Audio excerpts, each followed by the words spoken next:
2024 के लोकसभा चुनाव के लिए बीजेपी कुरुक्षेत्र के महाभारत में फंसकर रह गई है। कुरुक्षेत्र की सीट को लेकर बीजेपी के अंदर गंभीरता से मंथन चल रहा है, क्योंकि वर्तमान सांसद नायब सैनी के बलबूते पर बीजेपी के लिए वहां तीसरी बार लगातार चुनाव जीतने के आसार बेहद कम नजर आ रहे हैं। नायब सैनी 2019 के चुनाव में पीएम मोदी की लहर के बलबूते पर आसानी से सांसद बन गए थे, लेकिन 5 साल के दौरान अब नायब सैनी को लेकर कुरुक्षेत्र संसदीय क्षेत्र की जनता की नेगेटिव सोच के चलते अब नायब सैनी के बलबूते पर बीजेपी 2024 में लोकसभा का चुनाव नहीं जीत पाएगी। यही वजह है कि बीजेपी को अब नायब सैनी के विकल्प की तलाश करनी पड़ रही है। नायब सैनी को बड़े अरमानों के साथ बीजेपी नारायणगढ़ से कुरुक्षेत्र लेकर आई थी।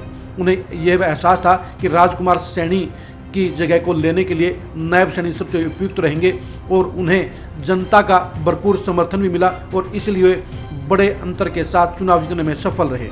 लेकिन नायब सैनी से कुरुक्षेत्र जनता की जो उम्मीदें थी वो पूरी नहीं कर पाए, यानी नायब सैनी जनता की कसौटी पर खरा नहीं उतर पाए और इसलिए 2024 के चुनाव में बीजेपी जिन सांसदों के टिकट काटने पर गंभीरता से विचार कर रही है उनमें नायब सैनी का नाम भी शामिल है। नायब सैनी का सफ़र 2024 के चुनाव में समाप्त होता हुआ नजर आ रहा है और उनकी सियासत पर संकट के बादल मंडरा रहे हैं। नायब सैनी खुद भी लोकसभा का चुनाव नहीं लड़ना चाहते और वो नारायणगढ़ से ही दोबारा विधानसभा चुनाव लड़ना चाहते हैं। लेकिन दिक्कत इस बात की है कि नायब सैनी नारायणगढ़ में भी अब अपनी पकड़ खो चुके हैं। जिला परिषद के चुनाव में उनकी पत्नी की हार ने यह साफ तौर पर इशारा कर दिया कि नायब सैनी के लिए अब नारायणगढ़ में भी जीत की ज़्यादा गुंजाइश नहीं है।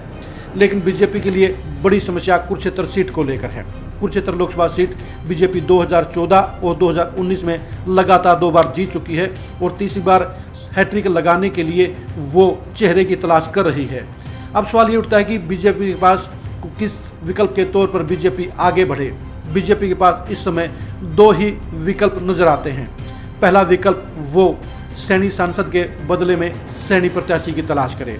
इस कैटेगरी में उसके पास कैलाशो सैनी के तौर पर एकमात्र चेहरा नजर आता है। बीजेपी कैलाशो सैनी के अलावा पवन सैनी पर भी दांव खेल सकती है, लेकिन पवन सैनी के साथ दिक्कत यह है कि वो अपने खुद के लाडवा हलके में ज़्यादा लोकप्रिय नहीं है। वो 2019 का चुनाव हारने के बाद अपने आप को खुद को राइज नहीं कर पाए हैं।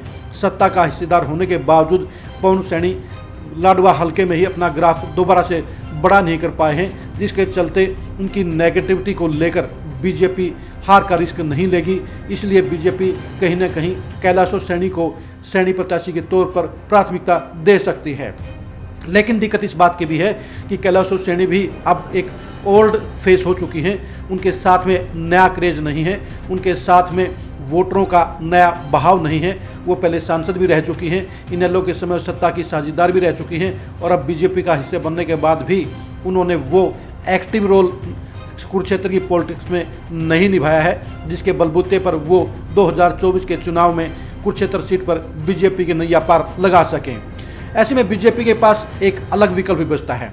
वो विकल्प बचता है नवीन जिंदल का पैटर्न। ये सभी जानते हैं, पहले ओम प्रकाश जिंदल और फिर नवीन जिंदल ने हिसार से आकर कुरुक्षेत्र की पॉलिटिक्स में अपना दबदबा कायम करने का काम किया था। दोनों ही बाप बेटा यहाँ से सांसद रहे। उसी पैटर्न को अपनाकर बीजेपी भी 2024 में बड़ा खेल खेल सकती है। बीजेपी के पास फिलहाल कुरुक्षेत्र में अपना कोई ब्राह्मण और वैसे चेहरा नहीं है, लेकिन वैसे चेहरे के तौर पर बीजेपी लाडवा के समाजसेवी संदीप गर्ग को आजमाने का काम कर सकती है।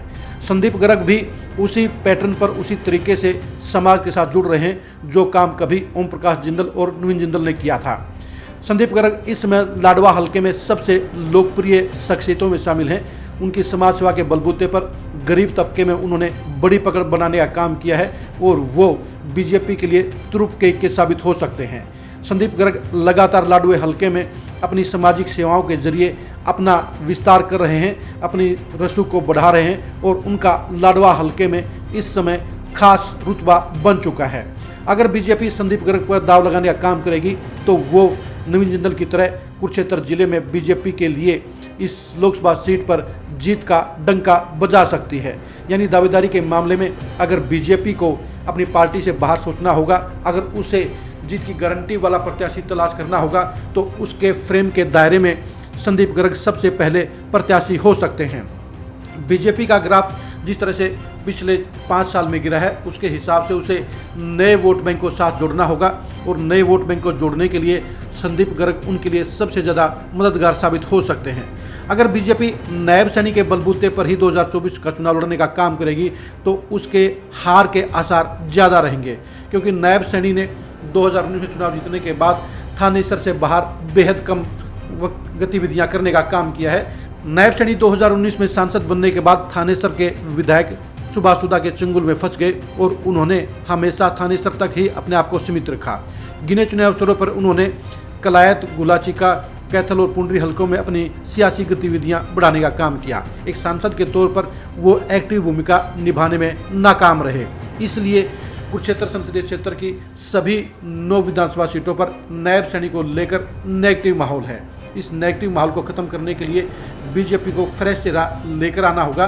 उस फ्रेश चेहरे की दौड़ में न तो कैलाश सैनी फिट होती हैं और न ही पवन सैनी उसके ऊपर एक रुतबेदार जिताऊ प्रत्याशी दिखाई देते हैं।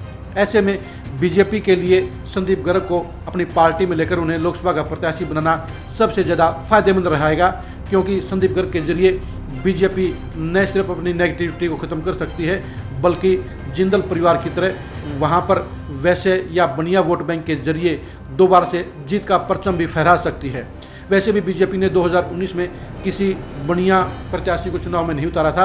अगर बीजेपी यहां से संदीप गर्ग को प्रत्याशी बना देती है तो पूरे प्रदेश में लोकसभा चुनाव के साथ साथ विधानसभा चुनाव में भी उसे बनिया वोटरों का दोबारा से भरपूर जन समर्थन मिल सकता है।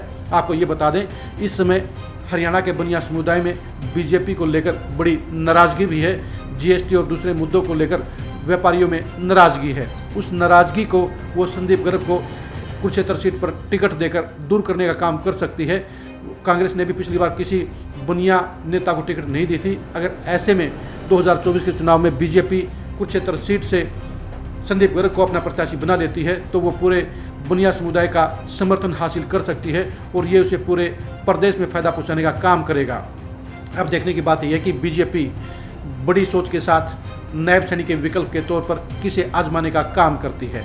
बीजेपी 2024 के चुनाव में हरियाणा की सभी 10 सीटें जीतने का लक्ष्य लेकर चल रही है।